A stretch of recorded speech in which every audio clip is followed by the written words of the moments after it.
За та бүхэндээ 26 жилийн баярын мэнд хүргье.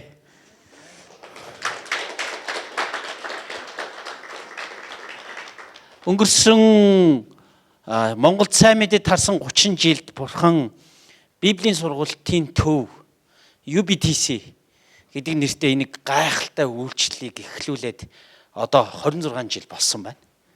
Тэгэхээр өнгөрсөн 26 жилийн турш Библийн сургалтын төвийг эзэн оюутнуудаараа тасалсангүй. Бас багш ажилчдаараа тасалсангүй тий.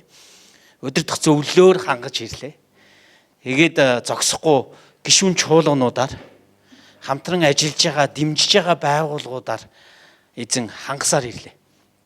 Магадгүй бидэнд өнгөрсөн түүхэнд хууль эрх зүйн асуудал, санхүүгийн тогтворгүй байдал гэх мэт бид нарыг сүрүүлмээр тий аюулт хүргэмээр ийм асуудлуудад орооцолдож исэн ч гэсэн тэрнээс илүү талархах зүйл бид нарт маш их байна. Дор хаяж бид 700 гаруй төгсөгчдийг Монгол чуулганд бэлтгэн гаргасан байна.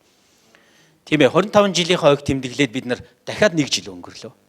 Өнгөрсөн жил манай Ганчимэг багшийн минь эзэн талархан залбирсан залбир шиг COVID-19 өвчин цар тахлаар дэлхийн нийт хүнд байдалд орж хөл хорионы улмаас бид нар Библийн сургалтын төв маань тасалтан зогсох боломжтой байсан. Гэвч бид нарт технологиор дамжуулаад хичээлээ заасан багш нар технологиос уйдэлгүй хичээлээ суралцаад амжилттай төгссөн төгсөгчд оюутнууд байна. Тэгэхээр энэ хүн болгоны төлөө эзэнд бас талархаж байна тий. Эргээд харахаар Бурхан эзэн биднийг яг л бүргэдийн далавчин дээрээ тэгээд ирсэн юм шиг 1 жил өнгөрсөн байна. Тэгэхээр бүгдээрээ хамтдаа эзэнд талархал өргөцгөөё.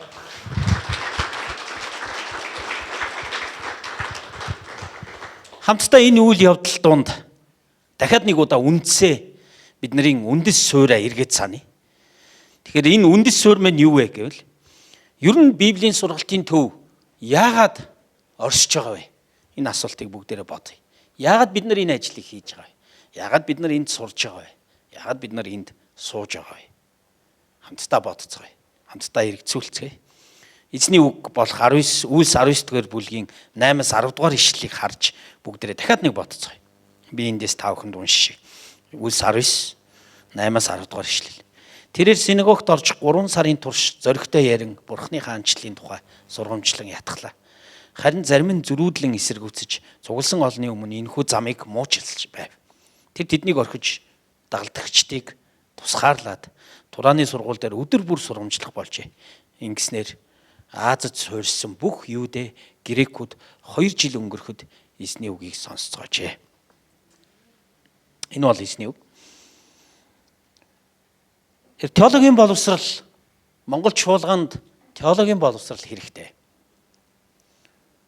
Бурхны үгийг гүнзгий судалсан амьдралын талбар бүрдээ Бурхны үгийг бодтойгоор хэрэгжүүлж бодож тунгаадаг ухаалаг удирдагч нар Монгол чуулганд зайлшгүй хэрэгтэй. Тэгэхээр энэ хэрэгцээ анханасаа Библиэлд маш тодорхой өгүүлэгдсэн. Тэгэхээр энэ хэрэгцээний дунд энэ хэрэгцээг илэрхийлж байгаа элементүүдийн дотор тунхаглан гэрчлэх гэдэг нэртэй Библийн сургалтын төвийн зайлшгүй хийх ёстой нэг ажлыг Библи анханасаа дурдсаар ирсэн. Тунхаглан гэрчлэх. Тунхаглан гэрчлэх гэж юу вэ?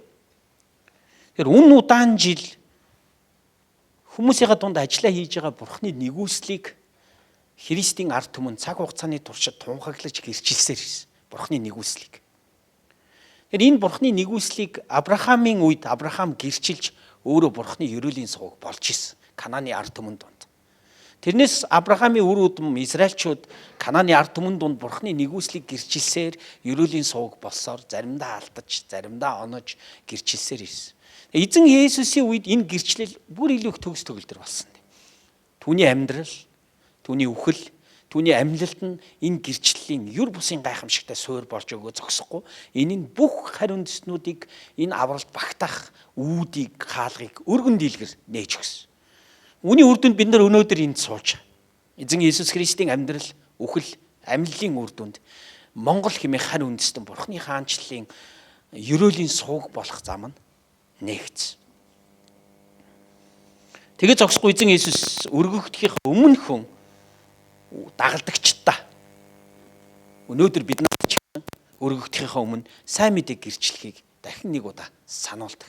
Сайн мэдээ гэж юу вэ? Бурхны нэгүсэл, Бурхны өршөөл, гим нүглийг уучлсан Бурхны уучлалыг Иерусалимаас эхлээд бүх үндэстнүүдэд гэрчлэх гэрчлэл баг. Тунхаглалын гэрчлэл. Энэ ажлыг хийх явцад мэдээж хэрэг ариун сүнс биднэрт онцгойлон туслана гэсэн. Бид нар ганцаараа биш гэсэн. Ариун сүнс биднэрт туслана гэсэн. Ариун сүнс бидний дотроос бидний амьдралаар дамжуулан гэрчилдэг гэсэн. Үүн дээр нэмээд нэг сонирхолтой үнцэг байгааг бид нар Библиэс ажиглаж байна. Тэр үнцэг нь юу вэ гэхээр бидний оюун санааг эргэлтүүлэх теологийн боловсрал энэ дээр зайлшгүй хэрэгтэй юм байна гэдгийг бид нар олж харна. Үнийг бид нар Лук 24 дугаар бүлгийн 45 дугаар ишлэл дээр эзэн Иммау руу явж исэн, тосгон руу явж исэн хоёр дагалдагчдад хуучин гэрээнээс авахуулаад тайлал хийгээд тэдний оюун санааг нээсэн тэр үйл явдлаас бид нар харж байна. Теологийн тайлбар тэнд явагдсан. Мөн цаашлаад Үлс номны 2-ын 14 дугаар бүлэг дээр ариун сүнсний удирдамжин дотор Илч Паул Пентекостийн өдөр маш олон хүмүүсийн өмнө хуучин гэрээнээс авахуулаад Бурхны ажил, түүний нэгүслийг олонний өмнө гэрчилсэн гайхалтай номлол гэдэг маань энэ тохиолдолд Бурхны үгийг тайлал хийж ард түмэндээ ойлгуулж байгаа үйл явдал. Тэгэхээр үүгээр дамжуулаад хүмүүс бүр гайхшралд автаад Библи ингэж хэлж байгаа тийм. Зүрхийг нь хөндсөн гэж. Илч Петрийн теологийн тайлал, теологийн тунхаглал тэр хүмүүсийн зүрхийг хөндсөн. Тийм учраас тэд байд суух газараа олж чадахгүй элч нараас юу гэж асуусан гэхээр ах トゥ нараа бид одоо яах вэ гэж асуусан. Яах вэ? Цаашлаад Илч Петрээс цаашлаад Филипп Библийн үгийг уншаад ойлгохгүй явж исэн Этиопийн амбанд сүнсээр удирдуулж очоод тайлал хийж өгсөн. Теологийн тайлал, зөв тайллын суурийг тавьж өгсөн. Тийм учраас Этиопийн амбанд тэр дороо зүрх сэтгэл нь баяр хөөрөөр дүүрээд энд ус байна, харагтун надад баптизм хүртээ гэж хэлсэн. Энэ үйл явдлуудыг энэ хүмүүсээс гадна бидний өнөөдрийн уншиж байгаа Илч Паул мөн адилхан теологийн тайллыг зөвтгөл нь бид нар энэ 19 дугаар бүлийг эхлэх үед харж байна те. 19 дугаар бүлийг эхлэх үед Коринтын нутагт Коринтос Эфес рүү ирэх үед Эфест байсан хэдэн дагалдагч нар ариун сүнс гэж юу байдгийг бид ер сонсоогүй юм байна гэсэн мөртлөөсөө итгэлийн амьдралаар амьдрах гээд оролцсон гэдэг 12 дагалдагчдыг эндээс харж байна. Эндээс Паул дахиад теологийн зөв тайлал хийж өгсөн ба. Тэр тэдэнд ариун сүнс Есүс Христ эзэн ариун сүнсээр баптизм хүртээдэг тухай тайлбарыг хэлж өгөөд теологийн тайлал хийгээд тэднийг дахин эзний дотор сайн мэдээг илүү үр дүнтэй хүч чадалтайгаар тунхаглах боломжийг нь тавьж өгсөн. Энэ болгоны эцэст хэдүүлээ асууя. Теологийн боловсрол, теологийн зөв тайлал бидний амьдралд ямар илүү их чухал болохыг та нараа олж харж байгаа байх.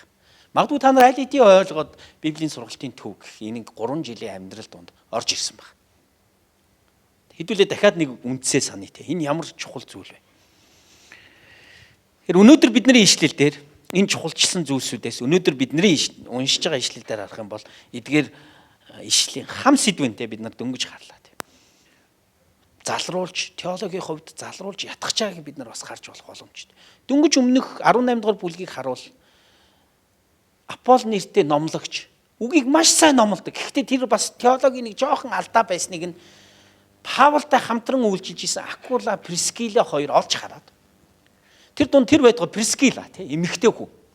Аполыг хажуу тийш нь авч гараад наривчлан тайлбарлаж өгсөн ба.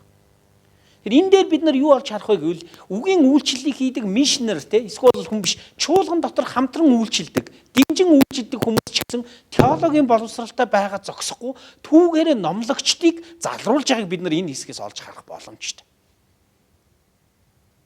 Тэр ийм нөхцөл донд цаашгаа үргэлжлээд Паул энэ синагог дотор 3 сарын турш сайн мэдээ зоригтой ярьсан. Бурхны хаанчлалын тухай ярьсан. Бурхны хаанчлалын бодит байдал.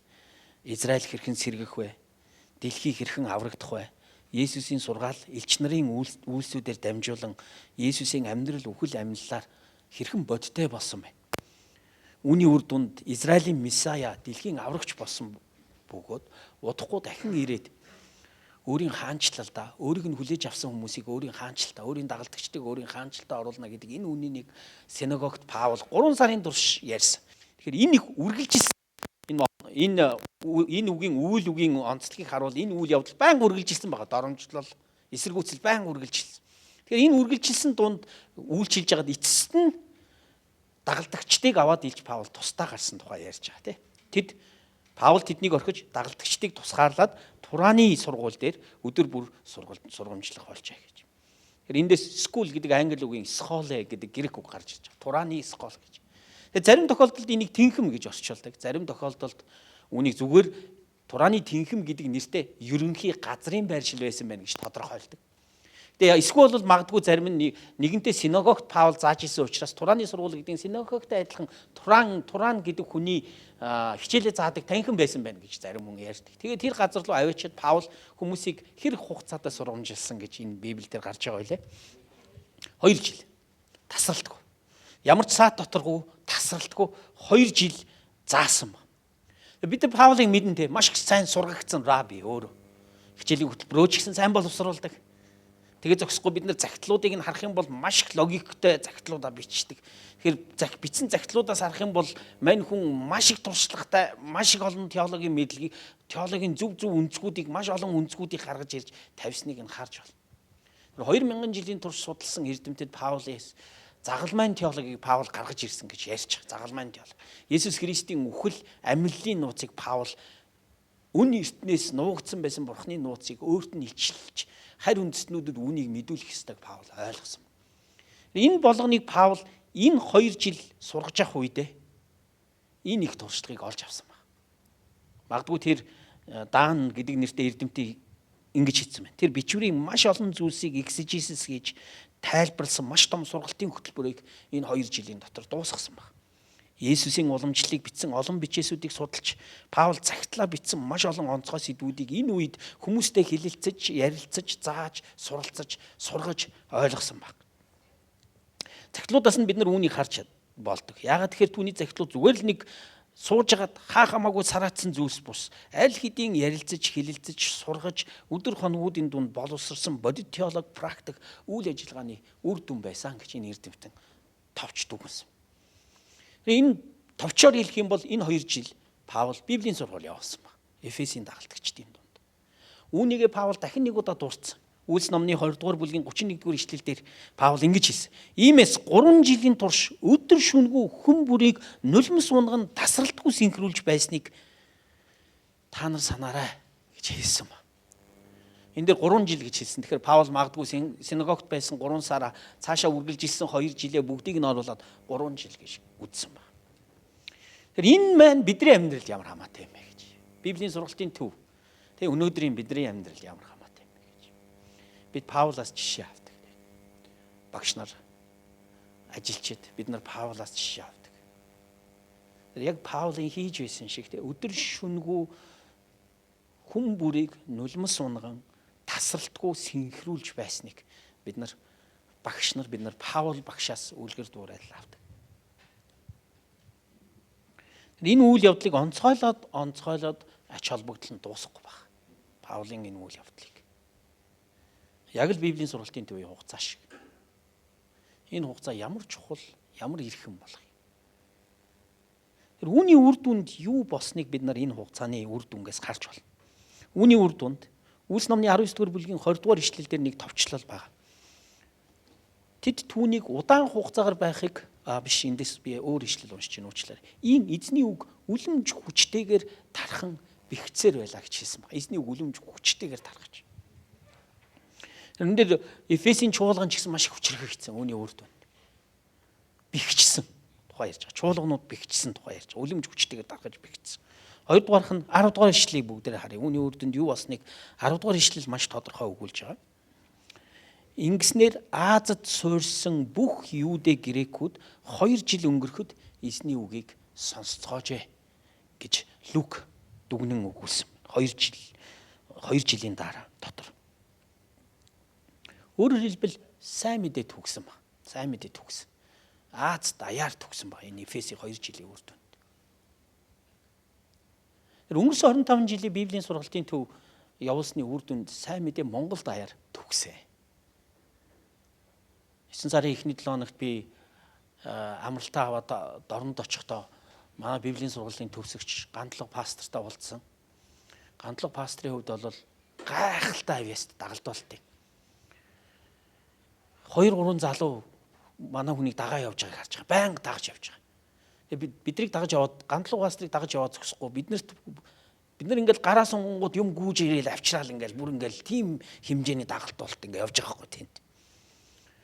Бахархмаар тийм үстэй тий. Миний хувьд бол Библийн сургалтын төв ажиллаа хийж байгааг олж харж байгаа. Өнгөрсөн 25 жилийн турш ажиллаа хийсэн. Дорндод сайн мэдээ тараагаад явж байгаа тэр. Дагалдуулаад бэлтгээд явж байгаа. Модулаар ангийг төгсснийг ахтаа уулзсан. Чуулганаа ковидын үед хэрхэн тасралтгүй хийж байгаа. 20-30 хүнээс 6 хүн орж ирсэн ч гэсэн өөхгүй цаашаа үргэлжлүүлээд хийж байгааг нь сонсож байна. Эзэн яг л ажиллаа хийж байгаа тэр хүмүүсээр дамжуулаад. Тэр та бүхэн маань сургуулаа төгсөж гараад бас яг тэгэх баг тий. Өөрсдийнхөө талбартаа, өөрсдийнхөө хүмүүс дундаа сайн мэдээг тараагаад Монголд сайн мэдээ цаашаа улам ахих баг. Тэхийн тулд бид нар сурж байгаа тийм үстэй тий. Түүнээс ч зүгээр нэг теологийн боловсролын дигри авах гэдэг ч юм уу. Эсвэл зүгээр бид нарт нэг юм цаас хэрэгтэй учраас бид нар сурж байгаа биш үү. Бүх гэдэг үгийг нь бид нар харцгаая тий. Фантас, грекээр фантас гэдэг бүх гэдэг. Паулийн номлолын үр дүнд 10 дугаар ишлэл дээр бүх юудэ грекүүд эзний үгийг сонсож байгаа гэсэн. Эндээс харах юм бол Паулийн маш олон зүйлсийг дүгнж болно. Паулыг энд байх хугацаанд Эпапр гэдэг хүн итгэсэн. Эпапр гэдэг хүн цаашаа Лаудик, Хераполис, Колосай хотуудад сайн мэдээ тараасан. Энэ үеийн Паулийн олон хамтрагчдыг бид нар харж байна. Жишээлх юм бол дөнгөж саяхан дурдсан Акула, Прискила байна, Тимот байна, Эпапр байна сая дурдсан. Мөн Филимон номон дээр гардаг Онисим байна. Аристарх байна. Хаяглж бичсэн Филомон байна, Гaius байна, Тухик байна, Трофим байна. Магадгүй Стефан, Фортунат, Ахай гэх хүмүүс бүгдээр ор. Библийн сургуулийн оюутнууд магадгүй. Тухайн үед Паулыг сонсч ирсэн Библийн сургуулийн оюутнууд. Эдгээр дараа нь Паулийн загтлуудад маш олон удаа дурдгдсан. Цаашлах юм бол Аз даяараа гэж хэлж байгаа энэ үг илчлэлт номон дээр бичигдсэн 7 чуулган ч гэсэн энэ үеэр таригдсан байх магадaltaаг бид нар олж харна. Тэгээд зогсохгүй цаана Неметроид, Милетед, Магнез, Тралт чуулганууд энэ үеэр таригдсан байх боломжтой. Илч Паул буцаад явж явах замдаа энэ чуулган таригдсан энэ удирдгчдийг буцааж дуудаад 20 дугаар бүлэг дээр дахин өөрийнхөө ажлыг төгсгөн дүгнснийг нь бид нар харж байна. Тэгээд зогсохгүй нэг үгийг бид нар онцгой анхаарах хэрэгтэй. Энэ дээр еврей, грек гэдэг хоёр үг дурдсан байна. Тэр энэ грек гэдэг үг ямар үр дүн авчрахыг гэвэл бид нар түрүүхэн синагогоос Паул тусдаа гарсныг нь харж байна. Синагогт дандаа еврей хүмүүс байдаг. Магадгүй бурхнаас эмээгчд байх баг. Гэхдээ энэ удаа энэ дээр грек гэдэг үгийг онцгойлон оруулсан байна. Бүгд бурхны үгийг сонссон гэв. Еврейчүүдэд хүргэх явдал байхгүй болсноор цаашдаа чуулган харь үндэстнүүдэд маш идэвхтэй тодорхой таарсан. Дахиад асууя те. Тэгэхээр энэ үйл явдал бид нарт ямар хаваатай? Миний амьдралд, миний чуулганы амьдралд, Монгол чуулганд, Монголын нийгэмд ямар нөлөөтэй вэ? Зааж сургаж байгаа хүмүүс нь, удирдах байгаа хүмүүс нь яг л Паул мэт те. Библийн сургалтын төвийн төлөө биш ээ те. Эсвэл бол усан гом захирлын төлөөч биш. Эсвэл цалин авахын төлөөч биш те. Бид нарт энэ болгоноос илүү том дуудлага байгааг бид нар олж харж байна. Тэр том дуудлага бол сайн мэдээний энэ үгийг амьдралаараа гэрчилж Монголын газар сайгүй сайн мэдээ хүргэх энэ үр дүнтэй үйлчлэл бид нар оролцож байгаа гэдэг илүү том зургийг олж харах боломжтой. Библийн сургалтын төв өнгөрсөн 26 жил хийсээр ирсэн. Өнгөрсөн ковидын үед ч гэсэн бид нар хийсээр ирсэн энэ ажил цаашаа үргэлжлэх боломжтой. Зааж байгаа хүмүүс нь бүхий л хичээл зүтгэлээрээ үргэлжлүүлээ заацгаая. Ажиллаж байгаа хүмүүс нь бүхий л хичээл зүтгэлээр үргэлжлүүлээд ажиллацгаая. Бид нар зөвхөн цалин авахын төлөө зөвхөн ийм зүйлийн төлөө ажиллаж байгаа бол бид нар нийгэмдэр ажиллаж байгаа бурхангүй хүмүүстэй ямар ч ялгаа байхгүй. Тэгэхээр бид нарт илүү том зураг байдаг. Суралцж байгаа хүмүүс нь бүхий л хичээл зүтгэлээр суралцсан юм. бичвэрийн хэлж буй шиг те чуулганыг бэхжүүлээ. Христийн чуулганыг. Монгол чуулганыг үргэлжлүүлээд бэхжүүлцгээе. Эзний үгээр бэхжүүл. Тэгээд сайн мэдээг эргэн тойрондоо хүргэцгээе. Эзний нэгүслийг, түүний авралын нэгүслийг эргэн тойрны хүмүүстэй хүргэе.